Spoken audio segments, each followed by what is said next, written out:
Hello friends. मैं एक बार फिर आप सभी का आपके अपने यूट्यूब चैनल पर बहुत बहुत स्वागत करता हूं। तो फ्रेंड्स, जैसे कि आपको पता है, हमने शुरू किया है एनसीईआरटी हिस्ट्री को, जिसमें हम क्लास 6 की एनसीईआरटी हिस्ट्री की बुक को कवर कर रहे हैं एमसीक्यू के थ्रू। तो फ्रेंड्स, आज की वीडियो में हम आपके लिए लेके आए हैं चैप्टर 7, जिसका नाम है राज्य से साम्राज्य तक। तो इस चैप्टर से रिलेटेड सभी एमसीक्यूज़ को हम यहाँ पे कवर करेंगे। वीडियो पे अगर नए हैं तो वीडियो को लाइक करें, चैनल को सब्सक्राइब करें। तो चलिए ज़्यादा टाइम वेस्ट ना कर शुरू करते हुए स्टार्ट करते हैं आज की अपनी वीडियो और देखते हैं अपना फर्स्ट क्वेश्चन। तो हमारा फर्स्ट क्वेश्चन यहाँ पे है,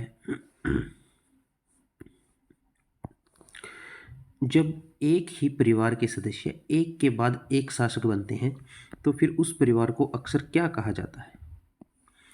देखिए, जब एक ही परिवार के सदस्य, मतलब पहले पिता है, फिर उसका पुत्र, फिर उसका पुत्र, फिर उसका पुत्र, फिर उसका पुत्र, तो इस तरीके से जब एक ही परिवार के सदस्य एक के बाद एक शासक बनते जाते हैं तो उस परिवार को क्या कहा जाता है? राजवंश, सम्राट, मौर्य या फिर महाजनपद। तो ऐसा जो हमारा परिवार होता है उसको हम कहते हैं राजवंश। राजा का वंश, पहले राजा है, फिर उसके बाद उसका पुत्र, फिर उसका पुत्र, फिर उसका पुत्र। ठीक है, तो हमारा आंसर यहाँ पे होने वाला है ऑप्शन ए। ठीक है, चलिए देखते हैं अपना नेक्स्ट क्वेश्चन। हमारा नेक्स्ट क्वेश्चन यहाँ पे है साम्राज्य राज्यों से कैसे भिन्न है? जो साम्राज्य है वो राज्यों से कैसे भिन्न है? साम्राज्य राज्यों से बड़े होते हैं। साम्राज्यों की बड़ी सेनाओं द्वारा संरक्षित करने की आवश्यकता होती है। ठीक है, साम्राज्यों की बड़ी संख्या में अधिकारियों की आवश्यकता होती है जो कर एकत्रित करते हैं, या फिर ये सभी। तो देखिए, जो साम्राज्य होते हैं वो क्या होते हैं? नंबर एक तो राज्यों से बड़े होते हैं। राज्य छोटे होते हैं, साम्राज्य क्या होते हैं? बड़े होते हैं। ठीक है, साम्राज्यों की बड़ी सेना, अब साम्राज्य अगर बड़ा होगा तो सेना भी उसके लिए बड़ी चाहिए होगी। तो बड़ी सेनाओं द्वारा सुरक्षित करने की आवश्यकता होती है। बिल्कुल, सुरक्षा के लिए आपको क्या चाहिए? बड़ी सेना चाहिए। अगर आपके पास साम्राज्य बड़ा है तो साम्राज्यों को बड़ी संख्या में अधिकारियों की आवश्यकता होगी। किसकी आवश्यकता होगी? अधिकारियों की आवश्यकता होगी। किसके लिए? कर एकत्रित करने के लिए। अब कर क्यों चाहिए? अब इतनी बड़ी सेना अगर रखनी है, उसका रख रखाव करना है, राज्य की सुरक्षा करनी है, तो उसके लिए आपको क्या? कर की आवश्यकता है। और ज़्यादा से ज़्यादा कर एकत्रित करने के लिए क्या जरूरत पड़ेगी आपको? बड़ी संख्या में अधिकारियों की। तो ठीक है, तो यहाँ पे हमारा जो सही आंसर है वो है ऑप्शन डी। तो ये सभी बातें यहाँ पे सही है, तो आंसर हमारा होने वाला है यहाँ पे ऑप्शन डी। चलिए देखते हैं अपना नेक्स्ट क्वेश्चन। तो हमारा नेक्स्ट क्वेश्चन यहाँ पे है, दुनिया के इतिहास में एकमात्र राजा है जिसने युद्ध जीतने के बाद विजय को त्याग दिया। ठीक है, तो कौन थे वो? चाणक्य, चंद्रगुप्त, अशोक, बिंदुसार। तो देखिए, जो सम्राट अशोक थे उन्होंने क्या किया था? कलिंग में युद्ध किया था, और उस युद्ध को देखने के बाद उनको मन में क्या हुआ था? युद्ध से घृणा हो गई थी। तो उन्होंने वो जो जीता हुआ जो विजय थी या जो जीता हुआ राज्य था उसको भी छोड़ दिया था, और युद्ध से भी बिल्कुल ही परे हो गए थे। तो उन्होंने उसके बाद जीवन में अपने कभी युद्ध नहीं किया और अपना धर्म के रास्ते पे चलने लगे थे। तो सम्राट अशोक जो है यहाँ पे वो सही आंसर है, ऑप्शन सी। किस युद्ध के बाद हुआ था ये? कलिंग के युद्ध के बाद। कलिंग युद्ध के बाद तो उन्होंने जो जीता हुआ राज्य थी, अपनी जो विजय थी, उसको भी त्याग दिया था। चलिए देखते हैं अपना नेक्स्ट क्वेश्चन। और हमारा नेक्स्ट क्वेश्चन है, निम्नलिखित में से कौन सा जानवर हमारे राष्ट्रीय प्रतीक में दिखाया गया है? ये जो जानवर हमें यहाँ पे दिए गए हैं उनमें से कौन सा जानवर है जो राष्ट्रीय प्रतीक में दिखाया गया है? बाघ, शेर, घोड़ा या फिर हाथी। तो हमारे राष्ट्रीय प्रतीक में क्या दिखाया गया है? बाघ को। ठीक है, बाघ हमारा क्या है? राष्ट्रीय पशु है। ठीक है, तो हमारे राष्ट्रीय प्रतीकों में क्या दिखाया गया है? बाघ को। तो आंसर हमारा यहाँ पे क्या है? Option A. चलिए देखते हैं अपना नेक्स्ट क्वेश्चन। और हमारा नेक्स्ट क्वेश्चन यहाँ पे है, हमारे राष्ट्रीय प्रतीक में कितने शेर दिखाए गए हैं, कितने बाघ दिखाए गए हैं? 2, 3, 4, 5। तो आपको पता है हमें कितने बाघ दिखाए गए हैं? 4। दिखाई हमें कितने देते हैं? 3। सारनाथ का जो अशोक स्तंभ है वहां से हमारे राष्ट्रीय प्रतीक लिए गए हैं, तो उसमें दिखाई कितने देते हैं? 3। लेकिन एक जो पीछे है वो दिखाई नहीं देता, और कुल मिला के कितने हैं? 4। कुल शेर कितने हैं? 4। तो हमारा आंसर यहाँ पे होगा ऑप्शन सी। चलिए देखते हैं अपना नेक्स्ट क्वेश्चन। अशोक ने युद्ध नीति को किस युद्ध के बाद त्याग दिया था? सम्राट अशोक की बात हमने अभी की थी, तो उन्होंने क्या किया था कि युद्ध को जीतने के बाद उसको युद्ध को त्याग दिया था। तो वो कौन सा युद्ध था? कलिंग युद्ध, चौसर युद्ध, दोनों, या फिर इनमें से कोई नहीं? तो अभी हमने थोड़ी देर पहले ये बताया था वो कौन सा युद्ध था? कलिंग का युद्ध। आंसर यहाँ पे हमारा होने वाला है ऑप्शन ए। चलिए देखते हैं अपना नेक्स्ट क्वेश्चन। नेक्स्ट क्वेश्चन है मौर्य वंश के संस्थापक कौन थे? जो मौर्य वंश के संस्थापक कौन थे? बिंबिसार, चंद्रगुप्त मौर्य, अशोक, या फिर चाणक्य? तो जो मौर्य वंश के संस्थापक थे वो थे चंद्रगुप्त मौर्य। कौन थे? चंद्रगुप्त मौर्य। और मौर्य वंश की स्थापना में चंद्रगुप्त मौर्य की जिसने सहायता की थी वो कौन थे? चाणक्य। कौन थे वो? चाणक्य। और बिंबिसार कौन थे? बिंबिसार चंद्रगुप्त मौर्य के पुत्र थे और अशोक बिंबिसार के पुत्र थे। ठीक है, चलिए देखते हैं अपना नेक्स्ट क्वेश्चन। तो नेक्स्ट क्वेश्चन हमारा यहाँ पे है कलिंग किस राज्य में स्थित है? कलिंग का जो युद्ध हुआ था जिसके बाद सम्राट अशोक ने युद्ध को त्याग दिया था वो किस राज्य में स्थित है? उत्तर प्रदेश, मध्य प्रदेश, उड़ीसा, या फिर महाराष्ट्र? तो कलिंग हमारे यहाँ पे स्थित है उड़ीसा में। किसमें? उड़ीसा में। Answer is option C. चलिए नेक्स्ट क्वेश्चन। अर्थशास्त्र किसने लिखा था? अर्थशास्त्र किसने लिखा था? अशोक, बिंदुसार, चंद्रगुप्त, या फिर चाणक्य? तो जो अर्थशास्त्र था वो लिखा था चाणक्य ने। किसने? चाणक्य ने। Answer is option D. चलिए देखते हैं अपना नेक्स्ट क्वेश्चन।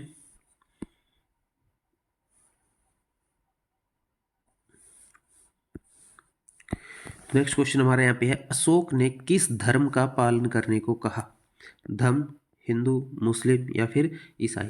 तो जब अशोक ने कलिंग का युद्ध किया उस युद्ध के पश्चात उसके दिल में क्या हुई? बहुत ज़्यादा घृणा हो गई युद्ध के प्रति, और उसने युद्ध को त्याग के धर्म के रास्ते पे चलने का फैसला किया। तो उसने किस धर्म का पालन किया? धम्म का। किसका? धम्म का। ठीक है, आंसर इज ऑप्शन ए। चलिए देखते हैं अपना नेक्स्ट क्वेश्चन। और हमारा नेक्स्ट क्वेश्चन यहाँ पे है सर्वप्रथम ब्राह्मी लिपि को किसने पढ़ा था? सर्वप्रथम ब्राह्मी लिपि को किसने पढ़ा था? हेनरी ने, बेंथम ने, जेम्स प्रिंसेप ने, या फिर जेम्स मिल? तो ये पढ़ा था सबसे पहले जेम्स प्रिंसेप ने। जेम्स प्रिंसेप ने। और इन्होंने जो सबसे पहला शब्द ब्राह्मी लिपि का पढ़ा था वो शब्द था दान। क्या शब्द था? दान। और इसी के बेस पर इन्होंने क्या किया था? ब्राह्मी लिपि का निर्माण किया था। ठीक है, ब्राह्मी लिपि का निर्माण किया था। चलिए देखते हैं अपने नेक्स्ट क्वेश्चन की तरफ। तो हमारा नेक्स्ट क्वेश्चन यहाँ पे है चंद्रगुप्त मौर्य के समय किस यूनानी राजा का राजदूत मैगस्थनीज भारत आया? ये मैगस्थनीज क्या था? एक राजदूत था। किसका है? कि यूनानी राजा का। तो वो यूनानी राजा कौन था? सेल्यूकस, पोर्स, हिटलर, या फिर लेनिन? तो वो राजा थे सेल्यूकस। कौन थे वो? सेल्यूकस। ठीक है, और इनका पूरा नाम था सेल्यूकस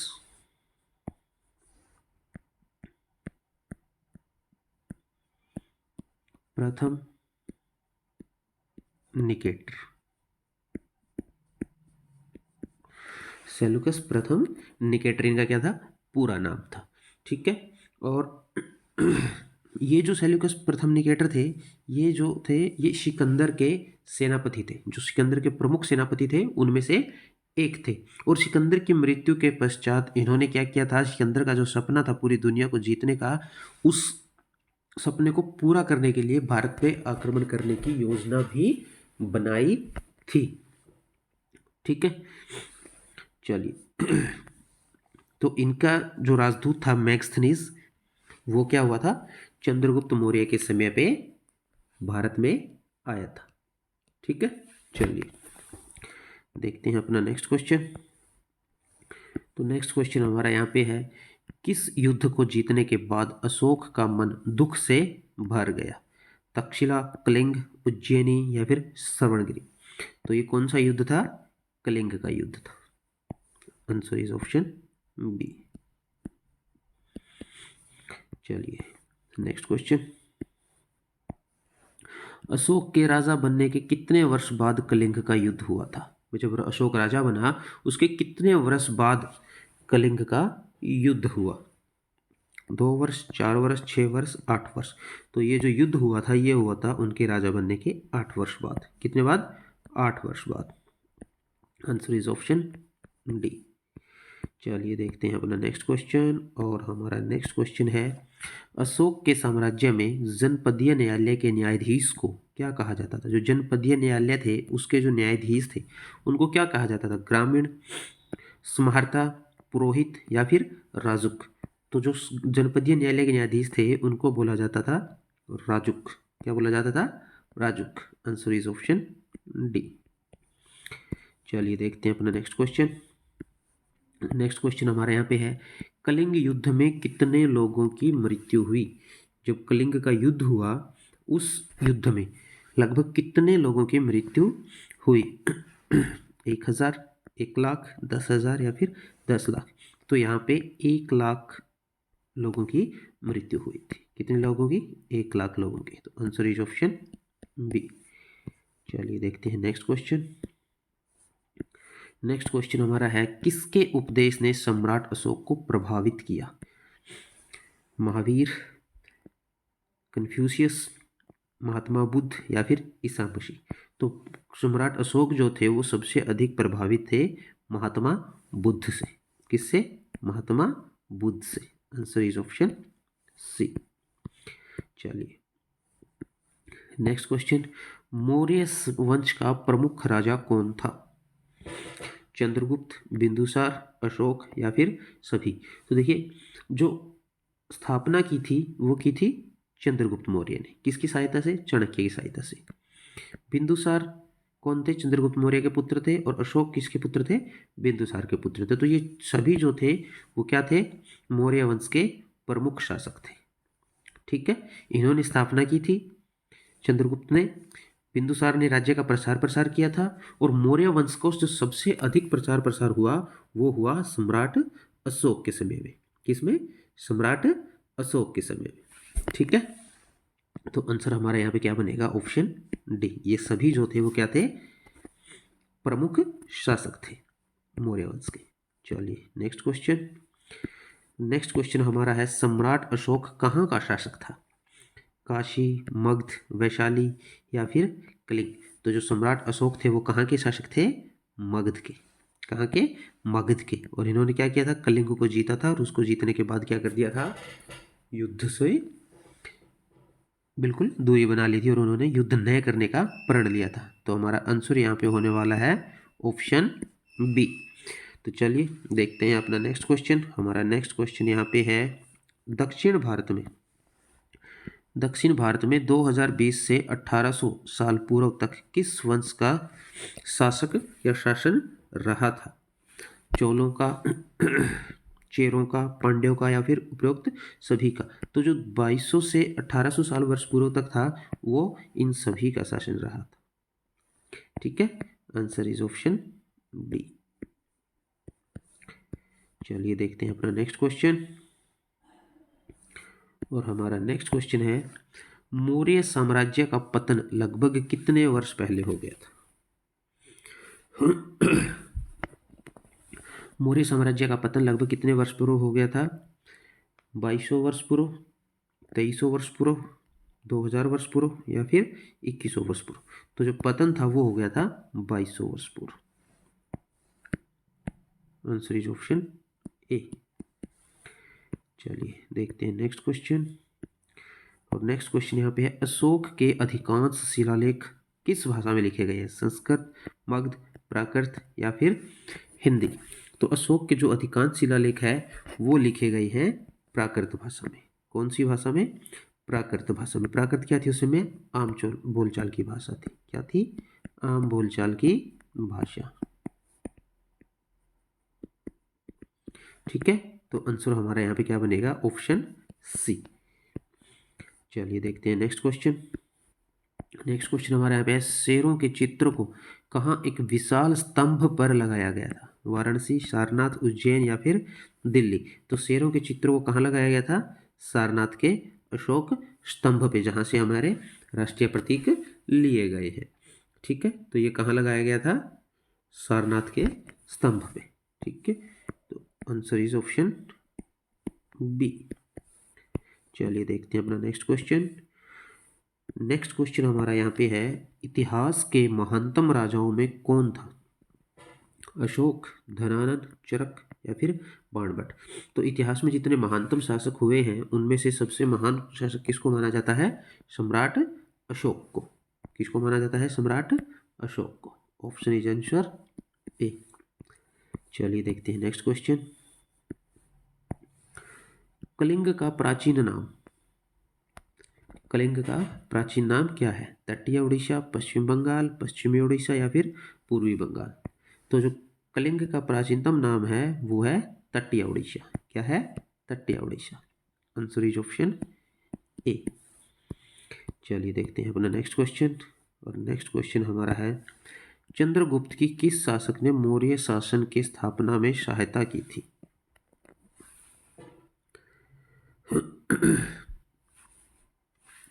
चंद्रगुप्त की किस शासक ने मौर्य शासन में स्थापना में सहायता की थी? अशोक, कौटिल्य, धनानंद या फिर बाणभट्ट? तो यहाँ पे चंद्रगुप्त की सहायता की थी कौटिल्य ने। और कौटिल्य क्या थे? एक शासक नहीं थे, ये कहीं के शासक नहीं थे, ये एक बहुत विद्वान व्यक्ति थे। ठीक है, इनको चाणक्य भी बोला जाता है। क्या बोला जाता है? चाणक्य भी बोला जाता है। ठीक है, चलिए देखते हैं अपना नेक्स्ट क्वेश्चन। और हमारा नेक्स्ट क्वेश्चन यहाँ पे है, अशोक के शिलालेख किस लिपि में लिखे गए हैं? अशोक के जो शिलालेख है वो किस लिपि में लिखे गए हैं? ब्राह्मी, देवनागरी, प्राकृत या फिर इनमें से कोई नहीं? तो उनके जो शिलालेख है वो लिखे गए हैं ब्राह्मी लिपि में। किस लिपि में? ब्राह्मी लिपि में। Answer is option A. चलिए देखते हैं अपना नेक्स्ट क्वेश्चन। और हमारा नेक्स्ट क्वेश्चन है, कलिंग का आधुनिक नाम क्या है? पटना, उड़ीसा, केरल या फिर बिहार? तो प्राचीन नाम क्या था? तटीय उड़ीसा। और आधुनिक नाम क्या है? उड़ीसा। आधुनिक नाम क्या है? Orissa. Answer is option B. चलिए देखते हैं अपना नेक्स्ट क्वेश्चन। और हमारा नेक्स्ट क्वेश्चन यहाँ पे है, अशोक किसके उपदेशों से प्रेरित हुए थे? महात्मा बुद्ध, वर्धमान महावीर, गुरु नानक देव या फिर इनमें से कोई नहीं? तो अशोक जो सबसे अधिक प्रभावित हुए थे वो किससे? महात्मा बुद्ध के विचारों से। ठीक है, answer A is right option. चलिए देखते हैं अपना नेक्स्ट क्वेश्चन। और हमारा नेक्स्ट क्वेश्चन यहाँ पे आता है, तक्षशिला और उज्जैन पर किस क्षेत्र से शासन किया जाता था? जो तक्षशिला और उज्जैन का क्षेत्र था उस पे जो शासन होता था वो किस क्षेत्र से किया जाता था? पाटलिपुत्र, बिहार, दिल्ली, आगरा? तो इन क्षेत्रों पे शासन किया जाता था पाटलिपुत्र से। और पाटलिपुत्र क्या थी? कि राजधानी थी किसकी? मगध की। मगध की क्या थी? राजधानी थी। मतलब ये जो क्षेत्र था वो सीधा राजधानी के अंडर आता था और सम्राट यहाँ पे अपना शासन करते थे। ठीक है, चलिए देखते हैं अपना नेक्स्ट क्वेश्चन। तो नेक्स्ट क्वेश्चन हमारा यहाँ पे है, पाटलिपुत्र की विशाल दीवार कितने मीनारों पे टिकी हुई थी? पाटलिपुत्र की जो विशाल दीवार थी वो कितने मीनारों पे टिकी हुई थी? 670, 870, 570 या फिर 470? तो इस दीवार के लिए स्पेशल मीनारें बनाई गई थी 570। कितने मीनारें? 570। Answer is option C. चलिए देखते हैं अपना नेक्स्ट क्वेश्चन। राजकुमार प्राय प्रांतों में जाते थे। तो जो राजकुमार थे जब वो प्रांतों में जाते थे तो उन्हें क्या पद या क्या बनाकर भेजा जाता था? मंत्री, राज्यपाल, किंग या फिर प्रशासक? तो उनको बनाया जाता था वहाँ का राज्यपाल। क्या बनाया जाता था वहाँ का? राज्यपाल। तो राज्यपाल बना के उनको प्रांतों में भेजा जाता था। ठीक है, आंसर इज ऑप्शन बी। चलिए next question.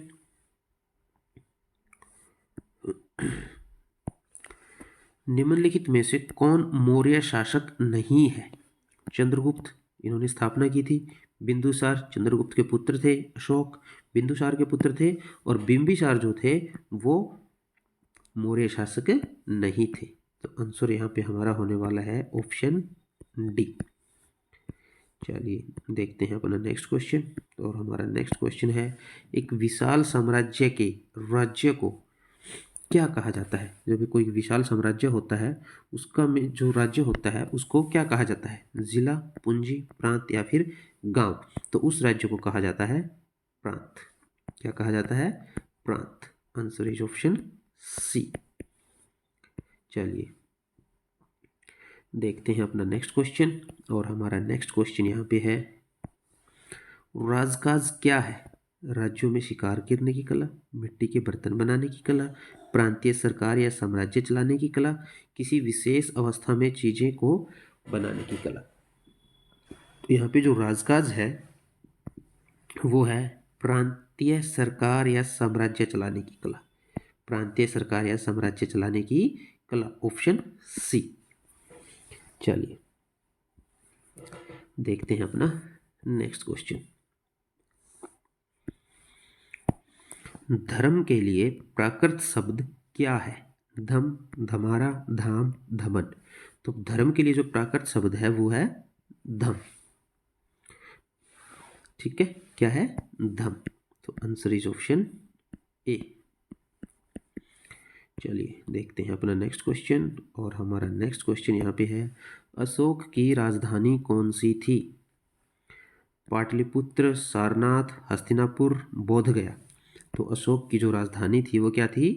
Pataliputra. Answer is option A. चलिए देखते हैं अपना नेक्स्ट क्वेश्चन। और हमारा नेक्स्ट क्वेश्चन यहाँ पे है, कलिंग युद्ध के बाद अशोक का धर्म क्या था? जब उसने धर्म पे चलने का रास्ता चुना तो वो किस धर्म के रास्ते पे चला? बौद्ध धर्म, जैन धर्म, मुस्लिम्स या फिर पारसी? तो वो चले थे बौद्ध धर्म, शांति के मार्ग पे। तो आंसर हमारा यहाँ पे बनता है ऑप्शन ए। चलिए देखते हैं अपना नेक्स्ट क्वेश्चन। और हमारा नेक्स्ट क्वेश्चन यहाँ पे है, सार्वजनिक कार्यक्रमों के दौरान सम्राट जिस पेड़ को अपने साथ लेके चलते थे उनमें कौन सा पक्षी शामिल होता था? प्रशिक्षित कौवे, प्रशिक्षित गौरैया, प्रशिक्षित तोते या फिर प्रशिक्षित बत्तखे? तो उसमें शामिल होते थे प्रशिक्षित तोते। कौन शामिल होते थे? प्रशिक्षित तोते। चलिए देखते हैं अपना नेक्स्ट क्वेश्चन। और हमारा नेक्स्ट क्वेश्चन यहाँ पे है, अशोक के दादा का क्या नाम था? बिंदुसार, चंद्रगुप्त, चाणक्य, उपगुप्ता? तो बिंदुसार कौन थे? अशोक के पिता। ठीक है, चंद्रगुप्त कौन थे? बिंदुसार के पिता। तो अशोक के दादा कौन हुए? चंद्रगुप्त।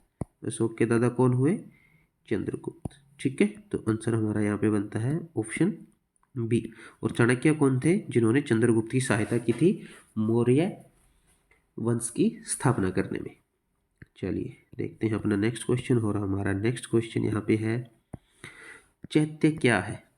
एक पवित्र जानवर, एक पवित्र चीज, एक पवित्र पक्षी या फिर एक पवित्र स्थान? तो जो चैत्य है वो क्या है? एक पवित्र स्थान है।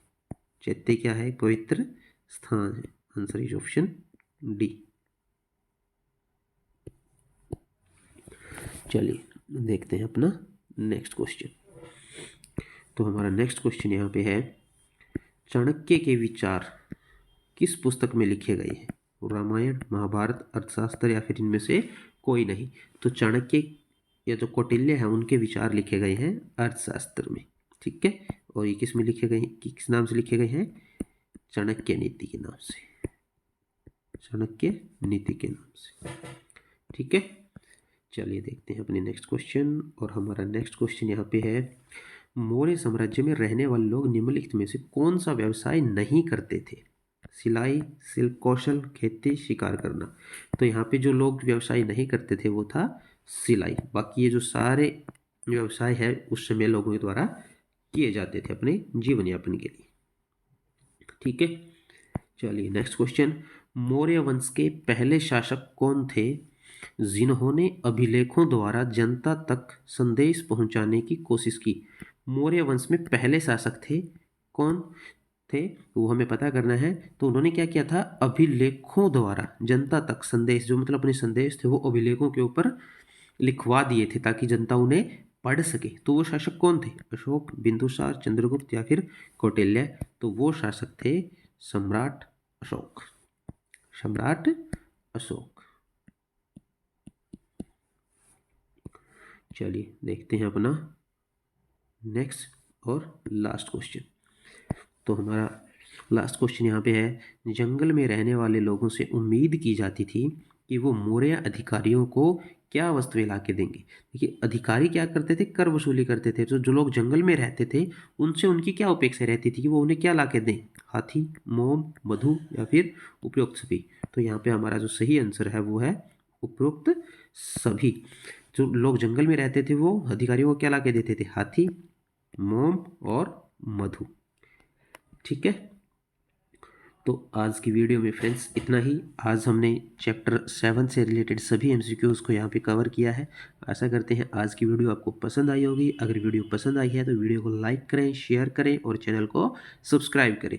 तो मिलते हैं आपसे नेक्स्ट वीडियो में नेक्स्ट चैप्टर के एमसीक्यू सीरीज़ के साथ। तब तक के लिए थैंक यू। जय हिंद, जय भारत।